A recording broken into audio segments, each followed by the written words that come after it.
विश्व के सभी मेरे साथियों को जय भीम, नमो बुद्धाय। 5 अक्टूबर 2022 को दिल्ली के अंबेडकर भवन में 10,000 से भी ज्यादा लोगों ने हिंदू धर्म का त्याग करके बौद्ध धर्म अपनाया। और जैसे बाबा साहब अंबेडकर जी ने बौद्ध धर्म अपनाने का तरीका सीधा और सरल बताया है, त्रिशरण, पंचशील और 22 प्रतिज्ञा।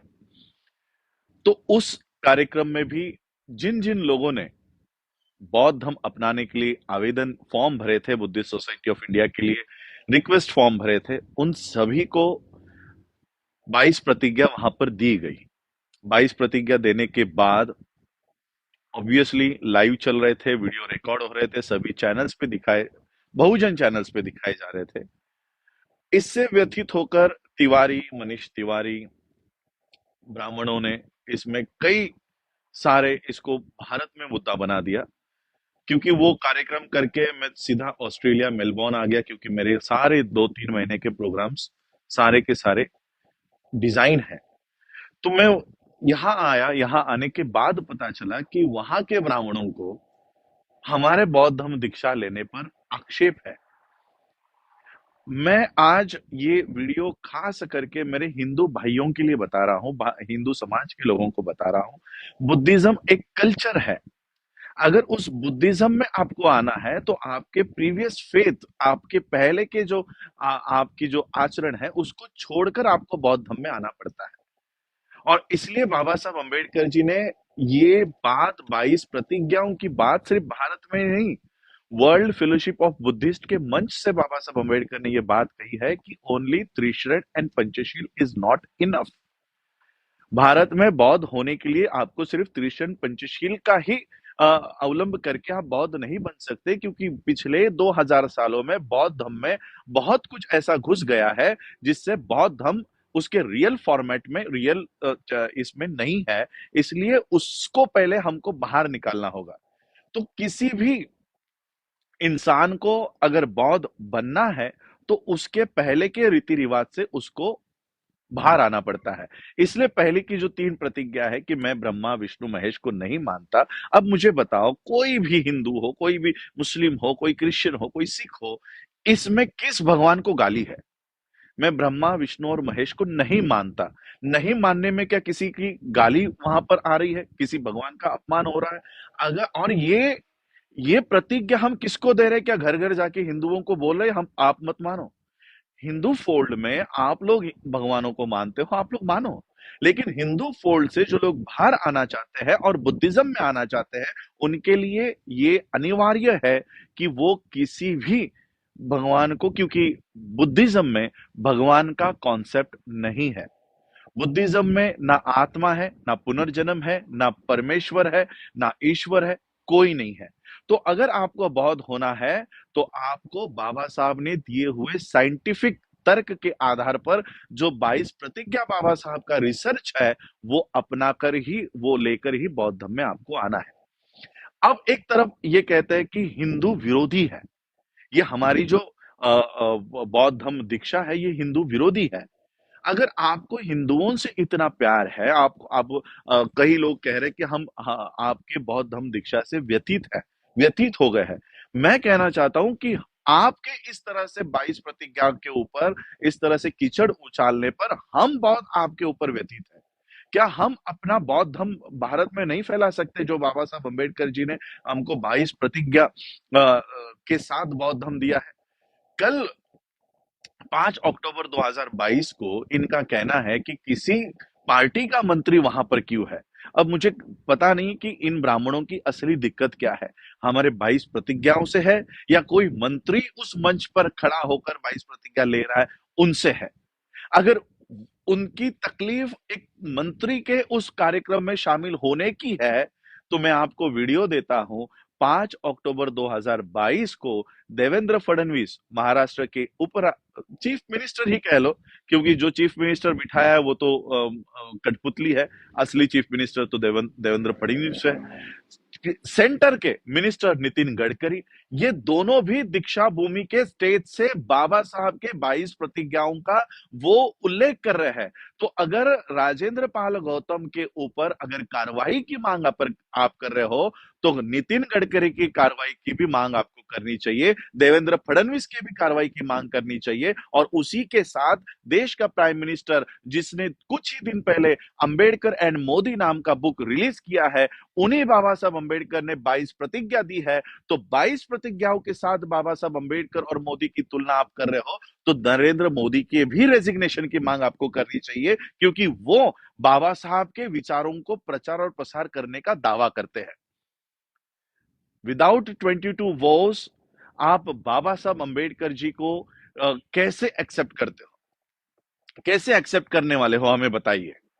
तो इसलिए बाबा साहब अंबेडकर जी के जीवन का अनिवार्य और एक अनडिविजिबल पार्ट 22 वोस है।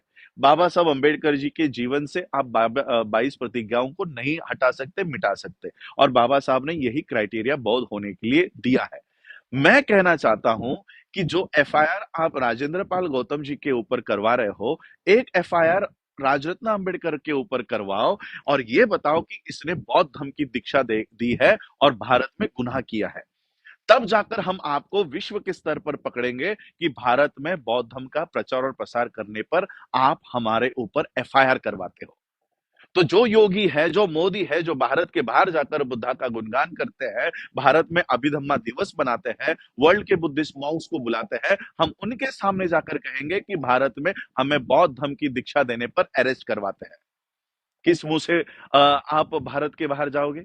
अब इस 18 तारीख को वर्ल्ड फेलोशिप ऑफ बुद्धिस्ट के कॉन्फ्रेंस में 128 देशों के बौद्धों के सामने में ये बात रखने जा रहा हूं कि आप लोग हमारे बौद्ध धर्म दीक्षा को होने नहीं दे रहे। सारे मीडिया का, मैं तो मोदी मीडिया का, गोदी मीडिया का आभार व्यक्त करना चाहता हूं।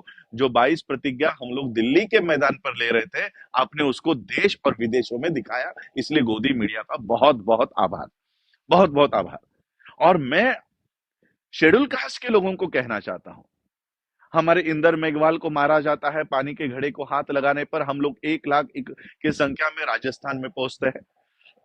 हमारे मनीषा वाल्मीकि की रेप करके हत्या हो जाती है, उसके शव को रात के अंधेरे में जलाया जाता है, हम 1 लाख के संख्या में हाथरस में पहुंचते हैं। कब तक आप लाखों के संख्या में यहाँ पर जाकर अपने ऊपर होने वाले अत्याचार की प्रतिक्रिया देते रहोगे? प्रतिक्रिया देना बंद करो, प्रतिक्रिया देना बंद करो। 1 लाख संगठन, 1 लाख नंबर में आप लोग वहां पहुंच रहे हो, उसको क्रिया में बदलो। जो हिंदू धर्म आप लोगों को पानी के घड़े को हाथ लगाने पर मार डालता है, हमारे किसी बच्ची का सामूहिक बलात्कार करके उसका शव भी अपने माता पिता को नहीं देते, एक आईपीएस ऑफिसर गुजरात का अपने ही शादी में घोड़ी पर बैठने के लिए पुलिस प्रोटेक्शन लेता है, ऐसे धर्म के लोग जब इनके ऊपर अत्याचार होता है तब व्यथित क्यों नहीं होते? मनीष तिवारी ने कोई एफआईआर इंदर मेघवाल के टीचर के ऊपर क्यों नहीं किया? मनीष तिवारी ने कोई एफआईआर मनीषा वाल्मीकि के हत्यारों के ऊपर क्यों नहीं किया? हमारे बौद्ध धर्म अपनाने से आपको तकलीफ है, लेकिन हिंदुओं के साथ जो हिंदू धर्म में होता है उससे आप व्यथित नहीं होते हो। और इसलिए मैं आज ये वीडियो बनाकर इसलिए कह रहा हूं कि सिर्फ 10,000 लोगों ने जब क्रिया की है, बौद्ध धर्म अपनाने की क्रिया की है, बाबा साहब की 22 प्रतिज्ञाओं को एक्सेप्ट करने की क्रिया की है, तब ब्राह्मण प्रतिक्रिया दे रहा है। यही कुछ सालों पहले हम कर रहे थे। वो क्रिया करते थे, हम प्रतिक्रिया कर रहे थे। वो एक्शन कर रहे थे, हम रिएक्शन दे रहे थे। अब हमको एक्शन मोड में आ जाना चाहिए, हमें एक्शन करनी चाहिए। 10,000 लोगों की दिल्ली देश के राजधानी में जब दीक्षा हुई, बौद्ध धर्म उन्होंने अपनाया, पूरे देश ने ये देखा, तब मोहन भागवत के सुर अभी बदले बदले दिखाई दे रहे हैं। मोहन भागवत कहता है जाति प्रथा खत्म होनी चाहिए। मोहन भागवत कहता है कि ब्राह्मणों को अब शेड्यूल कास्ट के लोगों से माफी मांगनी चाहिए कि उन्होंने इन लोगों को इतना प्रताड़ित किया। देखिए 10,000 लोग इस देश में इकट्ठा हुए और उन्होंने क्रांति की, और उन्होंने जो धम्म दीक्षा ली, उस वजह से इतना बड़ा ऑर्गेनाइजेशन का सर संचालक तुम्हारे सामने घुटने टेक रहा है, तुम्हारे सामने माथा टेक रहा है। और ये ताकत आप लोगों को पहचाननी चाहिए। बाबा साहब अंबेडकर जी के मूवमेंट को इन लोगों ने इतने सालों तक दबाए रखा, इसलिए हमें पता नहीं चला कि बाबा साहब कितनी बड़ी ताकत हमें जाते-जाते देकर गए हैं। मैं schedule caste, schedule tribe, OBC के लोगों को यही कहना चाहता हूँ कि अगर अब भारत में अब सुरक्षित रह सकते हो, तो बौद्ध धर्म के अलावा आपके पास पर्याय नहीं है और वो बौद्ध धर्म जो 22 प्रतिज्ञाओं के साथ है। अब ये जो लोग कि इस तरह से बातें कह रहे हैं कि अभी ब्राह्मणों को इनसे माफी मांगनी चाहिए, ब्राह्मणों को अब जाति व्यवस्था खत्म करनी चाहिए। अब हमें समझ जाना चाहिए कि ये हमारे 22 प्रतिज्ञाओं से डरते हैं और बुद्ध के धम्म से डरते हैं। ये इनका पिन पॉइंट है। इसको अगर प्रेस करते हो तो ब्राह्मण मुंह खोलने को रेडी हो गया है और वो आपके सामने नतमस्तक होने को तैयार हो गया है। और इसलिए मैं यही कहना चाहता हूं, जो काम 10,000 लोगों ने दिल्ली में किया है, ये काम लाखों की संख्या में देश के कोने कोने में होना चाहिए। और हर स्टेट में मुझे लगता है आज ही के दिन, आज इंडिया में शायद अर्ली मॉर्निंग होगा, 5 या 6 बजे होंगे, या ऑस्ट्रेलिया में दोपहर के 11-12 बजे है। आज लखनऊ में भी बौद्ध धर्म का दीक्षा का कार्यक्रम होने जा रहा है, जिसमें ओबीसी बड़े पैमाने पर बौद्ध धर्म की दीक्षा ले रहा है और बनते सुमित रतन जी के माध्यम से ये हो रहा है।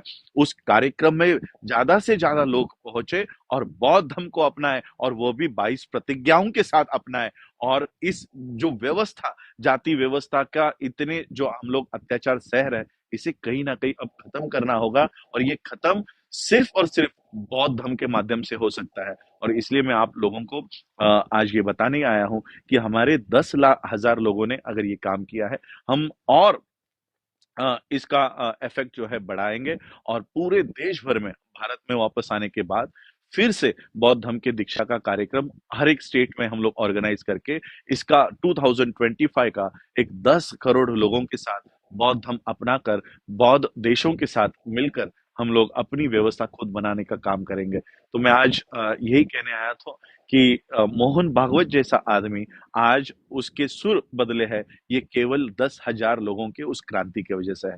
10,000 लोगों ने ये किया है। अब 10 लाख लोग और 10 करोड़ लोग धीरे धीरे यही काम को दोहराएंगे और अपनी खुद की व्यवस्था खड़ी करेंगे। जय भीम, जय भारत, जय बुद्ध।